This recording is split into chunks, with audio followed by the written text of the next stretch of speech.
اس لیے کہ ہم جلوس تو سال میں ایک دفعہ نکالتے ہیں، لیکن حضور کی نعت تو ہم ہمیشہ پڑھتے ہیں۔ تو جلوس کے ذریعے جو میسج جا رہا ہے وہ دین ہے۔ جلوس کا اسٹرکچر نہیں، جو اس کی ہیت ہے، صورت ہے، وہ نہیں ہے۔ کیا ہے؟ تو اب اس کو قاعدہ عربی میں سمجھ لیجئے اور اس کو بالکل میں لا کر سمیٹ دیتا ہوں۔ دیکھیے، سنت حقیقیہ، سنت حقیقیہ کس کو کہیں گے؟ جو اصل دین ہے۔ اور بدعت حقیقیہ وہ ہے جو دین کے خلاف ہے۔ یہ جمع نہیں ہو سکتے۔ یہ نہیں ہو سکتا کہ ناچو اور اس کو کہو یہ دین ہے، یہ نہیں ہو سکتا، کیونکہ ناچنا حدیث سے منع ہے۔ ناچنا حدیث سے، خوب تم بھنگڑے ڈالو اور کہو یہ دین ہے، تو یہ نہیں ہو سکتا۔ اس لیے کہ دین سنت حقیقیہ ہے اور یہ طریقہ بدعت حقیقیہ ہے۔ بدعت حقیقیہ اس کو کہتے ہیں جس کی مذمت حدیث میں آئی ہے۔ بھنگڑے ڈالنے کی حدیث میں مذمت آئی ہے، سینہ ٹھوکنے کی حدیث میں مذمت آئی ہے، منہ پیٹنے کی حدیث میں مذمت آئی ہے، ناچنے گانے کی حدیث میں مذمت آئی ہے۔ کوئی کہے میں گانا گاتا ہوں اس لیے کہ یہ دین ہے، میرا دل خوش ہوتا ہے، تو یہ حرام ہے، اس لیے کہ دین تو سنت حقیقیہ ہے، اور جو تو نیا طریقہ دین کو بیان کرنے کے لیے لا رہا اس کی مذمت موجود ہے۔ تو جس کی مذمت، نیا طریقہ وہی دین کو پھیلانے کے لیے قبول ہوگا جس نئے طریقے کو شریعت منع نہ کرے، اور جس نئے طریقے کو بھی شریعت منع کرے اس کو کہتے ہیں بدعت حقیقیہ، اور جس کو منع نہ کرے اس کو کہتے ہیں بدعت سوریہ۔ صورت نیا ہے، صورت نیا ہے، باقی کوئی خرابی نہیں ہے، لیکن جو صورت نیا ہو اور مزاج مصطفیٰ کے خلاف بھی ہو تو وہ حقیقی بدعت ہے۔ تو لہذا سنت حقیقیہ اور بدعت حقیقیہ یہ جمع نہیں ہو سکتی۔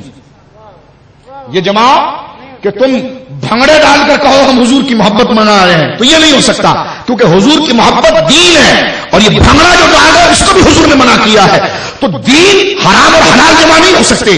تو سنت حقیقیہ اور بدعت حقیقیہ اس کا اجتماع نہیں ہو سکتا، لیکن سنت حقیقیہ اور بدعت سوریہ اس کا اجتماع ہو سکتا ہے۔ یہی بات مولانا شیخ علی تھانوی صاحب نے اپنی کتاب بوادر النوادر میں لکھ کر بات ختم کر دیا ہے۔ اور میں اپنے اس ایوان سے، اس ذمہ دار ایوان سے، میں تمام لوگوں کو مخاطب کر کے کہنا چاہتا ہوں کہ جو آج مجھے سن رہے ہیں یا جب بھی مجھے سنیں گے، میں آپ کو اللہ کی عزت کا واسطہ دیتا ہوں کہ خدا کی قسم جو قاعدہ میں نے بیان کیا ہے، لا الہ الا اللہ، وہ ہے جو 14 سال سے امت بنا رہی تھی۔ تھانوی صاحب نے اپنی زندگی کی آخری کتاب، مولانا شیخ علی تھانوی صاحب نے، کیونکہ ہمارے ان دوستوں کے سب سے بڑے بزرگ یہی ہیں، مولانا شیخ علی تھانوی صاحب، نوجوان پڑھے لکھے دوست بیٹھے ہیں، میں ان کو دعوت فکر دے رہا ہوں، غور کریں۔ مولانا شیخ علی تھانوی صاحب اپنی زندگی کی سب سے آخری کتاب بوادر النوادر، وہ ایک ہی ایڈیشن چھپتا ہے، کبھی ادارہ اسلامیات سے چھپتا ہے، بوادر النوادر، اس کا صفحہ نمبر ہے 778۔ خود حاشیہ دے کر نیچے تھانوی صاحب سے کسی نے سوال کیا تھا، کیونکہ تھانوی صاحب خود بھی مرید کرتے تھے، تو میں جو چاہتا ہوں میں جغرافی نقشہ بتا دوں تاکہ مسئلہ آپ سمجھ جائیں۔ تھانوی صاحب خود بھی مرید بناتے تھے، تو کسی شاگرد نے ان سے پوچھا یہ مرید بنانا، یہ ذکر دینا، یہ حلقہ لگانا، یہ حضور کے دور میں تو نہیں تھا، اور صوفیہ اور مشائخ کے اشغال اور وظائف و اذکار کی نظیر رسول کے دور میں تو نہیں تھی، آپ دیتے اس کی کیا دلیل؟ اب بات جب گھر کی آئی تو قاعدہ کھل گیا، اور قاعدہ کھل کر کہنے لگے کہ ہاں، اور ایک سوال اور مجھ سے کیا گیا کہ رسول اللہ نے زبان سے کبھی نیت نہیں کی تھی، اور آپ اپنے شاگردوں اور اپنے نمازیوں کو کہتے زبان سے نیت کیا کرو۔ صحابہ نے زبان سے کبھی نیت نہیں کی تھی، لیکن آپ اپنے شاگردوں کو کہا کرتے ہیں کہ زبان سے نیت کیا کرو۔ تابعین نے بھی زبان سے کبھی نماز کی نیت نہیں کی تھی، لیکن آپ کی کتابیں ہم نے پڑھی ہے جس میں آپ نماز کی نیتیں خود لکھتے ہیں کہ اس طرح نیتیں کیا کرو۔ تو یہ چیزیں تو رسول کے دور میں نہیں تھی، تو پہلے سمجھایا کہ دیکھو رسول کے دور میں لوگوں کا یقین بڑا مضبوط تھا، اس لیے زبان سے کہنے کی ان کو ضرورت نہ تھی۔ میں نے کہا میں یہ بھی کہتا ہوں کہ رسول کے دور میں یقین مضبوط تھا، اس لیے جلوس نکالنے کی ضرورت نہ تھی۔ رسول کے دور میں حضور کی محبت پر لوگوں کا دل مضبوط تھا، اس لیے چراغے کی ضرورت نہ تھی۔ رسول کے دور میں لوگوں کا یقین مضبوط تھا، اس لیے اذان سے پہلے صلاۃ السلام کی ضرورت نہ تھی۔ جیسا جیسے ہمارے دل سے گنبد خضرا کا خیال پھیکا ہونے لگا، دانا لیڈر سمجھ گیا کہ قوم اگر رسول سے ہٹی تو ضائع ہو جائے گی، ایسی چیزیں نکالو کہ ان کے دلوں میں رسول کی محبت کی حرارت زندہ رہے، تو کبھی چراغے کے ذریعے، کبھی صلاۃ السلام کے ذریعے، کبھی ذکر و اذکار کے ذریعے اس کو گرما کے رکھا کہ طریقہ نیا ہے، رسول کی محبت تو زندہ رہے گی۔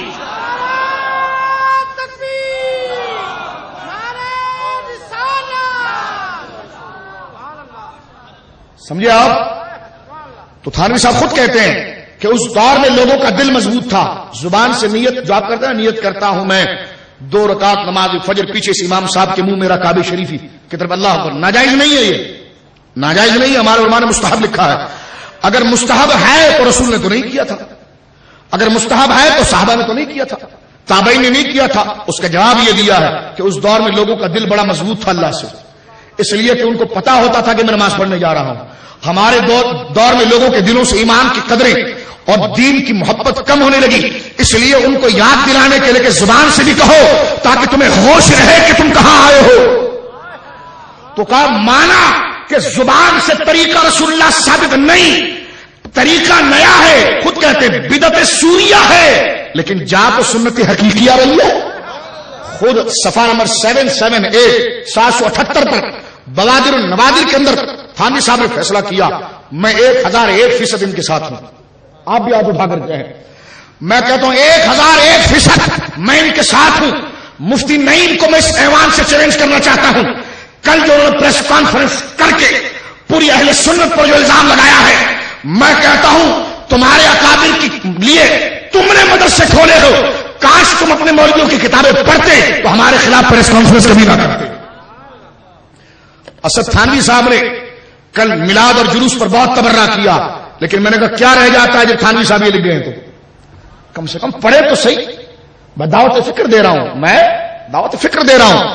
صفحہ نمبر 778 پر خود واضح طور پر لکھ گئے ہیں، اور یہ ساری باتیں جو میں نے کی تفرقے کے لیے نہیں کیا ہے، یہ کانسیپٹ کو کلیئر کرنے کے لیے کیا ہے۔ پریس کانفرنس ہوئی ہے اور میں نے اس کے جواب کے لیے جو ایک عالم کا انداز ہوتا ہے اس میں رہتے ہوئے بات کی ہے، جو تہذیب کا انداز ہوتا ہے اس میں رہتے ہوئے بات کی ہے، جو متین لوگوں کا بحث و مباحثے کا انداز ہوتا ہے اس میں رہ کر کی ہے۔